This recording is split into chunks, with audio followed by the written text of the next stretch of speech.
Hello everyone, welcome to my channel Shiksha Academy. मैं नंदिता आप सभी का बहुत बहुत अपने चैनल पे स्वागत करती हूँ। और आई वाज रियली सिक, तो मैं वीडियोस नहीं बना पा रही थी, कंटेंट वाज रेडी। तो अभी वीडियो आ रही है, ठीक है। और ऐसे ही पार्ट 4, पार्ट 5 और पार्ट 6 में करके 3 वीडियोज़ आएंगी 1 बाय 1 करके। तो चलिए इस वीडियो को शुरू करते हैं। और इसके पार्ट 3 वीडियोज़ आ चुके हैं, फंडामेंटल ऑफ इंक्लूसिव एजुकेशन, ठीक है। जो भी स्टूडेंट DDU से B.Ed सेमेस्टर 2 में है, आपका एक सब्जेक्ट है जो कि इलेक्टिव सब्जेक्ट है। आपको 109A और 109B में से एक सब्जेक्ट चूज़ करना है। और due to lack of time 109B cover नहीं कर पा रहे हैं, तो आप उसको जो भी बुक्स अवेलेबल हैं उसको खरीद कर पढ़िए। बट एक और चीज़ है कि 109B में कुछ चीज़ें ऐसी हैं जो कॉमन है, तो ये वीडियोस जो 109B भी सब्जेक्ट जिन स्टूडेंट्स ने लिया है वो भी इसको देख सकते हैं, ठीक है।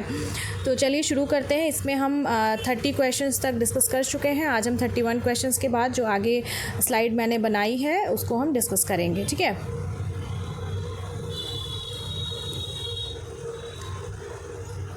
तो स्क्रीन पे क्वेश्चन नंबर 31 है, रिसोर्स टीचर की बात है। ये आपको आपके सिलेबस में है कि भाई रिसोर्स टीचर क्या होता है, इसके बारे में मैंने बताया भी है। सब्जेक्टिव की पॉइंट ऑफ व्यू से भी ये इम्पॉर्टेंट है, ठीक है। तो यहाँ पे क्या है कि जो रिसोर्स टीचर है, resource teacher is known by another name, ठीक है। तो यहाँ पे रिसोर्स टीचर को पहले देखते हैं कि रिसोर्स टीचर किसको कहते हैं, ठीक है। वो एक काफ़ी इंपॉर्टेंट है।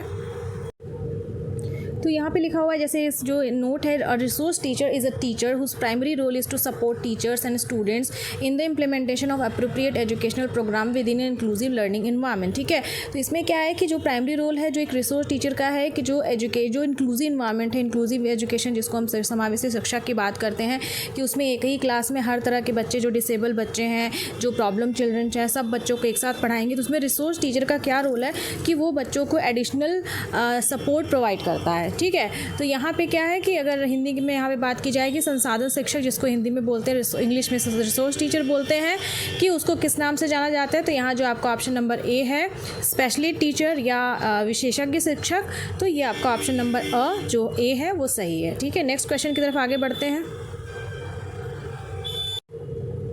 क्वेश्चन नंबर 32 जो आपके स्क्रीन पे है, not a characteristic of a travelling teacher. देखिए नॉट वाले जो क्वेश्चन होते हैं उनको हमेशा आप लोग ध्यान से देखा करिए कि नॉट लगा हुआ है।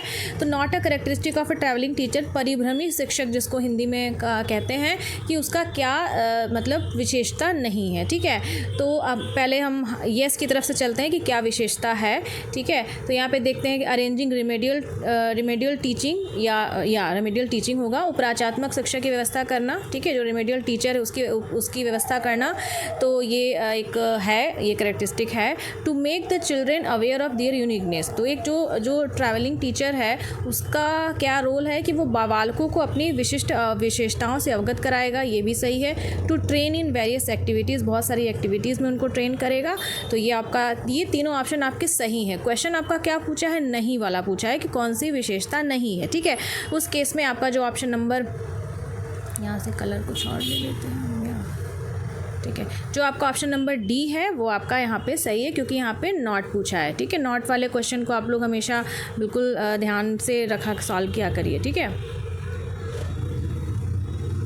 अब यहाँ पे देखिए कुछ मैंने एडिशनल जो नोट्स कह लीजिए मैंने इसको दिया है कि ट्रैवलिंग टीचर या परिभ्रमी शिक्षक के कार्य क्या होते हैं, कि जो निशक्त बच्चे होते हैं पढ़ाने में उनको प्रशिक्षण देना, निशक्त बच्चों की समुचित देखभाल को लेकर के पेरेंट्स से भी कंसल्ट करना, फिर निशक्त बच्चों को समाज की मुख्य धारा से जोड़ने का काम करते हैं, वो उनको मूल्यांकन करते हैं उनके विकास का, ठीक है। ट्राईसाइकिल वगैरह कुछ प्रॉब्लम जो चिल्ड्रन है, जिनको डिसेबल चिल्ड्रन है, हर तरह के जो प्रॉब्लम चिल्ड्रन, बहुत सारे चिल्ड्रन डेलिक्वेंट चिल्ड्रन आपने पढ़ा होगा, स्लो लर्नर्स है। तो इस तरह के जो बच्चे हैं उनको आपको यहाँ पे एक एग्जाम्पल दिया हुआ है कि ट्राईसाइकिल सहित अन्य उपकरण संसाधन उपलब्ध कराना, ठीक है। तो ये सारे उनके कार्य हैं। अगर आपका सब्जेक्टिव में भी आता है तो आप लिख सकते हैं। नेक्स्ट स्लाइड की तरफ आगे बढ़ते हैं। क्वेश्चन नंबर 33, क्वेश्चन नंबर 33 देखिए, यहाँ पूछा गया है कि आर्टिकल 2 और 3 of United nation convention provide, ठीक है, संयुक्त राष्ट्र कन्वेंशन के अनुच्छेद 2 और 3 में, तो यह किसकी बात कर रहा है। पहले मैं भी काफ़ी कंफ्यूज हो गई थी क्वेश्चन देख के। तो बेसिकली हम जैसा सब्जेक्ट की बात कर रहे हैं, फंडामेंटल ऑफ इंक्लूसिव एजुकेशन पढ़ रहे हैं, तो यहाँ पे किस कन्वेंशन की बात की गई है, United nation convention on the rights of person with disability, ठीक है। पर्सन विद डिसेबिलिटी एक्ट आपको पढ़ना इंपॉर्टेंट है। तो यहाँ स्पेसिफिकली यूनाइटेड कन्वेंशन की बात की गई है कि भाई यूनाइटेड कन्वेंशन में जो पर्सन विद डिसेबिलिटी के राइट्स की बात की गई उसमें कितने आर्टिकल्स हैं, ठीक है। तो यहाँ पे एक्चुअली टोटल 50 आर्टिकल्स हैं उसमें। तो उसमें जो आपका मैंने लिखा हुआ है कि पहले तो प्रीएम्बल से शुरू है, उसके बाद आर्टिकल 1 है आपका पर्पस, आर्टिकल 2 है डिफिनीशन यूनिवर्सल डिज़ाइन, 3 है जनरल प्रिंसिपल, जनरल ऑब्लिगेशन। तो क्वेश्चन क्या पूछा, आर्टिकल 2 और आर्टिकल 3 पूछा है। तो इसमें क्या होगा आपका all of the above option सही होगा। तो डिफिनीशन तो आर्टिकल 2 में दे रखा है, जनरल प्रिंसिपल आर्टिकल 3 में दे रखा है। अब आप ये बोलेंगे मैम यूनिवर्सल डिज़ाइन तो नहीं दे रखा है। यूनिवर्सल डिज़ाइन आपका इसी आर्टिकल 2 में डिफिनीशन जो है उसी के अंदर यूनिवर्सल डिज़ाइन दिया हुआ है। इसको मैंने नेट पे सर्च करके पढ़ा है, ठीक है।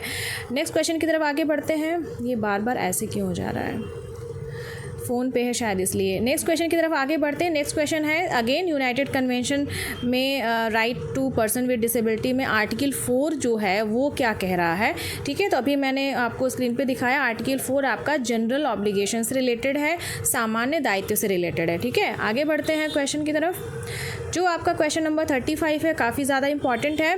Rehabilitation council of India act was broad, भारतीय पुनर्वास परिषद अधिनियम कब लाया गया, ठीक है। तो यहाँ पे इसका सही ऑप्शन है 1992 में लाया गया।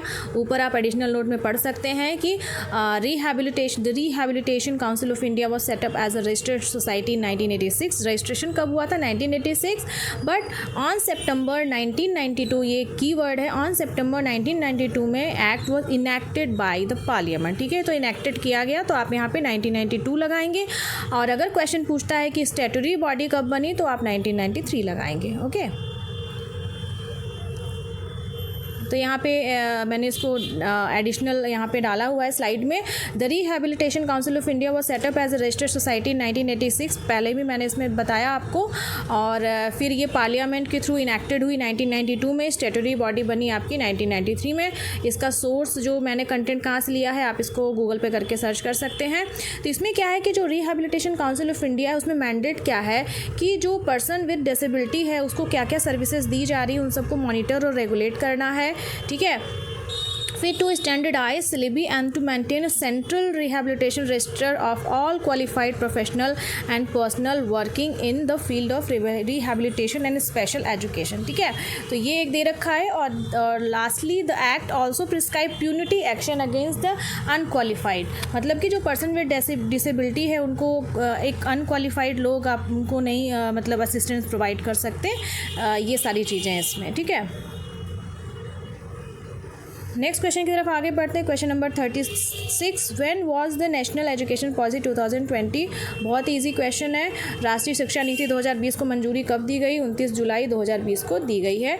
इसका वीडियो मेरे चैनल पे है और मैं इस वीडियो को भी कोशिश करती हूँ डिस्क्रिप्शन में डाल दूँगी। इनफैक्ट मुझे लगता है कि मैंने इस वीडियो को जो भी आपका बीएड सेकेंड सेमेस्टर का सब्जेक्ट है 106, 107, 109 में सबकी प्लेलिस्ट में भी मैंने न्यू एजुकेशन पॉलिसी 2020 की वीडियो डाल रखी है, ठीक है। उसको आप ज़रूर देखिएगा।